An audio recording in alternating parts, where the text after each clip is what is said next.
नमस्कार दोस्तों। देश में इस समय कोई मुख्य चुनाव तो नहीं हो रहा है, लेकिन कुछ छोटे छोटे चुनाव ऐसे हो रहे हैं जो आने वाले समय में बड़ा इम्पैक्ट डाल सकते हैं। इनके बारे में आपसे बात करना चाहूँगा। उत्तर प्रदेश के एमएलसी के जो चुनाव हुए हैं उनके बारे में अलग से मैंने वीडियोज़ बनाए हैं। उनके रिज़ल्ट के बारे में हमने डिस्कस ऑलरेडी कर लिया है। और अब जो मेन एक चुनाव है जिसे लेकर काफ़ी हो हल्ला मचा हुआ है काफ़ी समय से, ये चुनाव है ग्रेटर हैदराबाद नगर निगम का, ग्रेटर हैदराबाद म्यूनिसिपल कॉरपोरेशन का जो चुनाव है। और ये चुनाव मीडिया की भी सुर्खियों में बना हुआ है और पॉलिटिशियंस के लिए भी ये चुनाव बहुत इम्पोर्टेंट बना हुआ है। अभी जब मैं आपसे बात कर रहा हूँ तो इस समय मतगणना जारी है। वहाँ के जो 150 वार्ड हैं वहाँ के हैदराबाद के, उनकी मतगणना जारी है। और उनके सिर्फ रुझान जो अभी तक ट्रेंड हैं उसके हिसाब से वहाँ की जो टीआरएस है, जो अभी सत्तारूढ़ है वहाँ की केसीआर की पार्टी, जिसकी सरकार भी है तेलंगाना में, और इसके अलावा उसकी जो है वो जीएचएमसी यानी कि म्युनिसिपल कॉरपोरेशन में भी उनका जो है वर्चस्व है पहले से ही। और इन चुनावों में भी वो आगे चल रही है। इसमें से 65 सीटों पर टीआरएस आगे चल रही है और असदुद्दीन ओवैसी की पार्टी जो है वो 37 सीटों पर चल रही है, AIMIM। और बीजेपी सबको चौंकाते हुए दूसरे नंबर पर चल रही है 41 सीटों पर आगे। हालांकि जब अभी कुछ समय पहले इसका चुनाव प्रचार चल रहा था और बीजेपी के तमाम नेता वहां पर कैंपेन कर रहे थे, तो उस समय अमित शाह ने ये दावा किया था, केंद्रीय गृह मंत्री जो प्रचार के लिए गए थे, योगी आदित्यनाथ गए वहाँ प्रचार के लिए, स्मृति ईरानी गई, प्रकाश जावड़ेकर गए, देवेंद्र फडणवीस गए घोषणा पत्र जारी करने के लिए। बीजेपी ने पूरी ताकत झोंक दी थी और बीजेपी ने इस चुनाव को इस तरीके से लिया था कि जैसे वो विधानसभा या लोकसभा का चुनाव लड़ रही हो, क्योंकि वो जानते हैं 5,000 करोड़ से रुपए का ज़्यादा का बजट है इस कॉरपोरेशन का और एक बहुत बड़ी बॉडी है ये। जिस तरीके से एनडीएमसी है दिल्ली की या बीएमसी है मुंबई की, उसी तरह की बॉडी है ये हैदराबाद नगर निगम। और बीजेपी पिछली बार यहाँ केवल 4 सीटें जीत पाई थी, 4 वार्डों में जीत हासिल कर पाए थे, यानी कि उसके 4 काउंसलर बने थे। और जो यहाँ पर बीजेपी के प्रदेश अध्यक्ष हैं बी संजय कुमार, वो तेलंगाना के जो प्रदेश अध्यक्ष हैं बीजेपी के, वो पहले कभी काउंसलर ही हुआ करते थे और आज वो सांसद हैं। 2019 के जो लोकसभा चुनाव थे उसमें बीजेपी ने तेलंगाना में 4 सीटें जीती थी। इसके अलावा अभी जब म्युनिसिपल कॉरपोरेशन का चुनाव होना था, इससे कुछ दिन पहले एक सीट है वहाँ की दुबक सीट पर उपचुनाव हुआ था और उस उपचुनाव को बीजेपी ने सबको चौंकाते हुए 1000 मतों से जीत हासिल कर ली थी। इस नतीजे के बाद से ही बीजेपी को ये सेंस आया कि क्यों ना ग्रेटर हैदराबाद नगर निगम के चुनाव पर दांव लगाया जाए। देखिए, बीजेपी इस समय दक्षिण भारत में एंट्री के लिए पुरजोर कोशिश कर रही है। कर्नाटक में उसका पहले से ही हिसाब किताब बना हुआ है, लेकिन आंध्र प्रदेश, तेलंगाना जो कि आंध्र प्रदेश से अलग होकर बना है, तमिलनाडु, केरल, इन स्टेट्स में उसका कोई वजूद नहीं बन पाया है और अपने वजूद को बनाने की वो कोशिश कर रही है। और अमित शाह ने ये दावा किया था कि हमारा मेयर बनेगा हैदराबाद में। उनका मेयर तो नहीं बनेगा, लेकिन ये भले ही वो बीजेपी तीसरे नंबर पर रहे या दूसरे नंबर पर, इसके लिए बीजेपी की शाबाशी होगी और बीजेपी फुल नंबर गेन करने में सफल रहेगी। कैसे, वो भी मैं आगे बताऊंगा।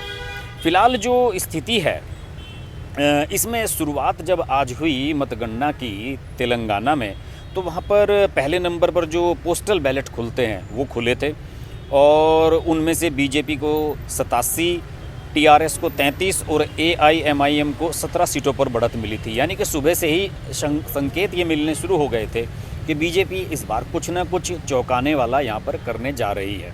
और इसी वजह से बीजेपी, शाह, नड्डा, योगी, इन सब लोगों ने पहले से ही यहाँ पर पावर झोंकी हुई थी। और जो शाम तक की जो रिजल्ट डिक्लेयर हुए थे 5 बजे तक के, उसमें 150 सीटों में से 30 सीटों को टीआरएस मिल चुकी थी और टीआरएस को मिल चुकी थी और 20 सीटें असदुद्दीन ओवैसी की पार्टी AIMIM को और बीजेपी को 16 सीटें मिल चुकी थी। यानी कि बीजेपी तीसरे नंबर पर खिसकती हुई नज़र आ रही है शाम के समय। लेकिन बीजेपी दूसरे नंबर पर रहे या तीसरे नंबर पर, मेयर उसका बनना मुश्किल है। केसीआर की बेटी के कविता, उन्होंने ये घोषणा कर दी है कि हमारा मेयर बनने जा रहा है। चलिए, मेयर तो बनेगा टीआरएस का ही, लेकिन उसके लिए समर्थन उन्हें लेना पड़ेगा किसका? असदुद्दीन ओवैसी का।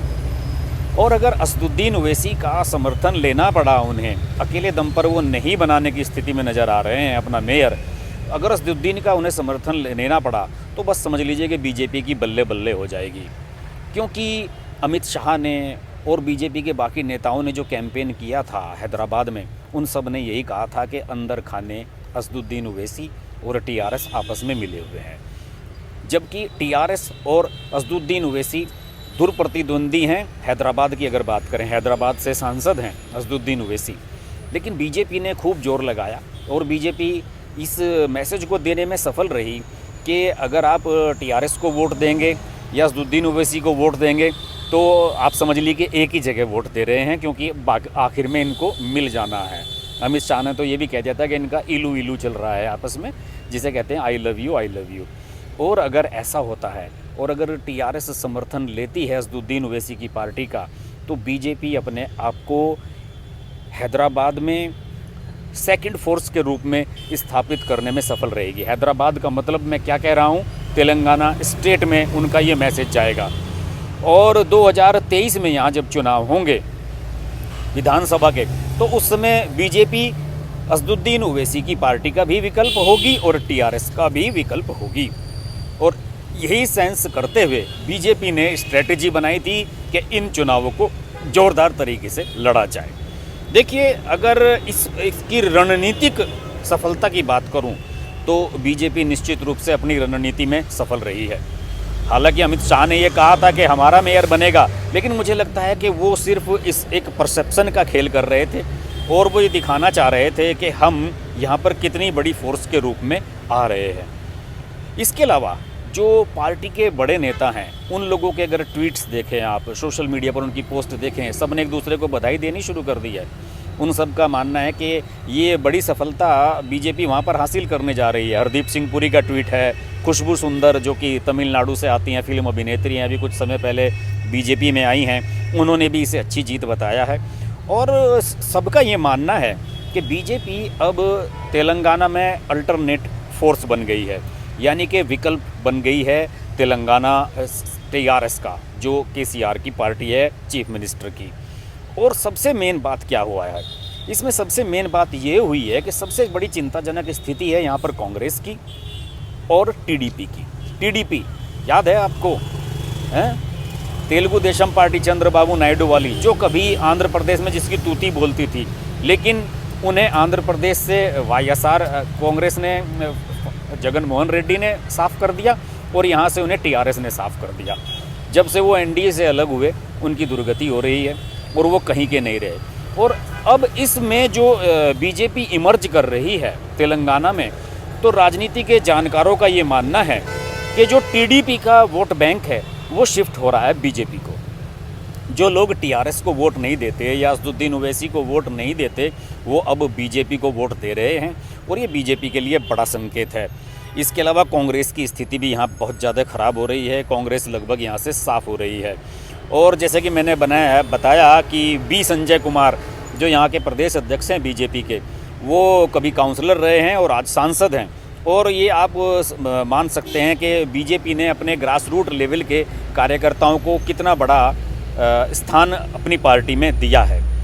इसके अलावा जो सारी स्थिति हैं वो बीजेपी के समर्थन में नज़र आ रही हैं। सारा माहौल ऐसा बन गया है कि बहुत ही स्थिति है, जैसे कि 100 पहले यहाँ पे अगर बात करें तो 119 विधानसभा सीटों में से बीजेपी को एक भी नहीं मिली थी। लेकिन अभी जब दुबक का उपचुनाव हुआ और उस पर बीजेपी ने जीत हासिल की, तो उसके बाद उसका एक विधायक हो गया, उसका एक खाता खुल गया। और इस खाते खुलने से ही बीजेपी ने ये सेंस किया है कि अब दक्षिण भारत के इस राज्य में हमारी एंट्री खुल सकती है। और फिलहाल स्थिति यही है, बीजेपी तेलंगाना में बड़ी फोर्स के रूप में उभरी है और हैदराबाद के जो इलेक्शन हैं उन्हें भले ही वो जीत नहीं पा रही है, लेकिन अगर यहाँ पर असदुद्दीन ओवैसी और टीआरएस मिलकर अपना मेयर बनाएंगे तो वो ये कहने में सफल रहेगी बीजेपी कि देखिए ये दोनों मिल गए, ये दोनों एक हैं और आपको हमें वोट देना है। यानी कि अगले जब विधानसभा चुनाव होंगे, यहाँ भी लंबा समय है, 2023 में होंगे, लेकिन उस समय बीजेपी एक के पास दाव होगा। एक तो केसीआर की 6 साल की एंटी इनकम्बेंसी का, और इसके अलावा उनके पास ये कहने के लिए होगा कि देखिए ये दोनों तो भाई भाई हैं, असदुद्दीन ओवैसी और केसीआर, तो आप हमें वोट दीजिए। और टीडीपी का और कांग्रेस का जो वहाँ पर वोट बैंक है वो सारा का सारा बीजेपी को शिफ्ट होता हुआ नज़र आ रहा है। बहरहाल इस परसेप्शन के खेल में बीजेपी सफल रही है। हाँ, बीजेपी को महाराष्ट्र में ज़रूर गच्चा लगा है। वहाँ पर एमएलसी की 5 सीटों के चुनाव थे और उनमें से 4 पर बीजेपी को हार का सामना करना पड़ा है, और इस हार को देवेंद्र फडणवीस ने स्वीकार भी किया है। उन्होंने कहा है कि जो महाराष्ट्र विकास आघाड़ी, जो इनका गठबंधन है तीनों पार्टियों का, वो बिल्कुल फेल रहा है। उसकी ताकत को समझने में हम बिल्कुल फेल रहे हैं, और इस पर मनन किया जाएगा। लेकिन बीजेपी को तेलंगाना के नतीजों से चिंता करने की ज़रूरत नहीं है कि तेलंगाना के जो जीएचएमसी के नतीजे आ रहे हैं हैदराबाद नगर निगम के, वो बीजेपी के लिए बिल्कुल अनुकूल हैं। इसमें बीजेपी हार कर भी जीत रही है। साउथ के स्टेट्स पर हमने कई वीडियो बनाए हैं, आगे भी बनाते रहेंगे, बात करते रहेंगे। देखते रहिए हर्ष की बात लाइव। नमस्कार। अगर आपको हमारी वीडियो पसंद आई तो वीडियो को लाइक करें, चैनल को सब्सक्राइब करें और नोटिफिकेशंस के लिए बेल आइकन को प्रेस करें।